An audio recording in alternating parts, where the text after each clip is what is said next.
Welcome to Sumi's veg kitchen. இன்றைக்கி நம்ம பார்க்க போகிறது வெள்ளை பட்டாணி குருமாங்க. இது இட்லி, தோசை, சப்பாத்தி எல்லாத்துக்கும் ஏற்றுதுங்க.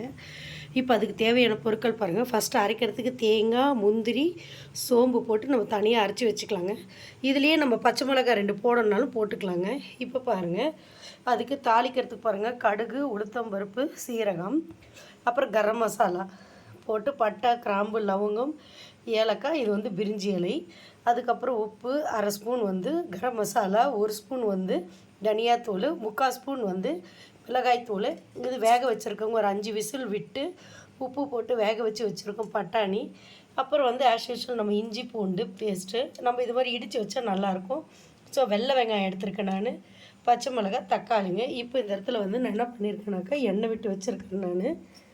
இந்த ஸ்டேஜில் இப்போ கடுகு, உளுத்தம் பருப்பு நம்ம போட்டுடலாம். அது இதுவாகட்டும். அதுக்குள்ளார நம்ம இந்த மிக்ஸி வச்சுருக்கோம் இல்லைங்களா, இதில் ஒன்றா போட்டு நம்ம ஆட்டிடலாம். தேங்காய் இதெல்லாம் போட்டு இது பாருங்கள் ஆட்டிடலாம். இப்போ ஆட்டி எடுத்துகிட்டு வந்துடுறேன். இப்போ பாருங்கள், நல்லா வெடிக்க ஆரம்பிச்சு, உளுந்து இது ஆகிடுச்சு. இப்போ இந்த ஸ்டேஜில் கரம் மசாலா இதெல்லாம் போட்டுடலாம். போட்ட உடனே இதை பாருங்கள், இஞ்சி பூண்டு இது போட்டுடலாம். அதுக்கப்புறம் பச்சை மிளகாய் போட்டுடலாம். நெக்ஸ்ட்டு வெங்காயம் போட்டு நல்லா வதக்கலாம். கொஞ்சம் வதக்கட்டும். மிக்சியில் இந்த மாதிரி ஃபைன் பேஸ்ட்டு அரைச்சி எடுத்தாச்சுங்க. இதில் கொஞ்சம் நம்ம தண்ணி விட்டு கரைச்சிக்கலாம். அப்படியே இதுக்குள்ளே இப்போ பாருங்கள், இந்த வெங்காயம் வதங்கிடுச்சு. இப்போ இந்த ஸ்டேஜில் நம்ம நறுக்கி வச்சுருக்க தக்காளி, இது ஆக்சுவலி இது நாட்டு தக்காளிங்க. இது மாதிரி கிடைக்கிறது கஷ்டம். இப்போ எனக்கு நாட்டு தக்காளி கிடைச்சதுனால நல்லா டேஸ்ட்டாக இருக்கும். இப்போ இது மாதிரி நாட்டு தக்காளி கிடைச்சதுன்னா தயவுசெய்து வாங்கிக்கோங்க. ஹைப்ரிட் விட இதுதான் டேஸ்ட் பிடிக்கும். இப்போ இது நல்லா வதங்கட்டும். இது பச்சை வாசனை போகிறதுக்குள்ளே வதங்கணுன்னா கொஞ்சமாக கல்லுப்பு, நம்ம இதுக்கு தேவையான உப்பு சேர்த்துக்கலாம். அதே மாதிரி தனியாத்தூள், மிளகாய்த்தூள் இதெல்லாம் போட்டு நம்ம நல்லா வதக்குவோம். வதங்கட்டும். இது அது நல்லா பிரியும்.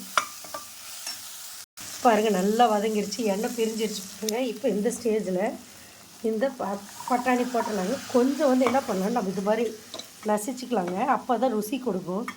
இது மாதிரி கொஞ்சம் நம்ம ஸ்மாஷ் பண்ணி போட்டோம்னா நல்லா ஒன்றோடு ஒன்று ஒத்து இருக்கும். அதே சமயத்தில் டேஸ்ட்டாக இருக்குங்க. இது பாருங்கள், நல்லா ஸ்மாஷ் பண்ணிவிட்டு இது இதில் போட்டுடலாம். இப்போ தண்ணி கொஞ்சம் விட்டுக்கலாம்.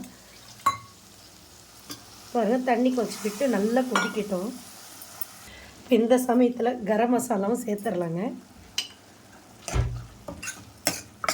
கொஞ்சம் நல்லா கொதிக்கட்டும்.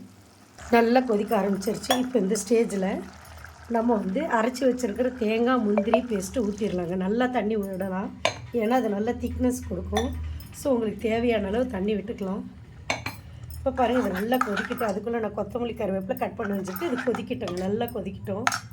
குருமா நல்லா ரெடி ஆயிடுச்சுங்க. இப்போ இந்த ஸ்டேஜில் நம்ம கொஞ்சமாக கொத்தமல்லி, கருவேப்பிலை போட்டு இறக்கிடலாங்க. குருமா ரெடி ஆயிடுச்சு. வெள்ளை பட்டாணி குருமா ரொம்ப சுவையாக தயாராகிடுச்சுங்க. இதில் அதிகமாக கூட நம்ம கரம் மசாலா சேர்க்கல, சும்மா கொஞ்சமாக தான் எல்லாமே சேர்த்துருக்குறோம். ரொம்ப சுவையாகிடுச்சு. இப்போ டிஸ்பிளே பார்த்துடலாம். பாருங்கள், சுவையான வெள்ளை பட்டாணி குருமா தயாராகிடுச்சுங்க. இதே மாதிரி நீங்கள் செஞ்சு பார்த்துட்டு எனக்கு சொல்லுங்கள். இது எல்லாருக்கும் பிடிக்கும்னு நினைக்கிறேன். ஸோ இதை செஞ்சு அதே மாதிரி நான் உங்களை வேறு ஒரு டிஷ்ஷில் சந்திக்கிறேங்க. அது வரைக்கும் உங்களிடமிருந்து விடைபெறுவது உங்கள் சுமித்ரா சுரேஷ் பாபு. நன்றி, வணக்கம்.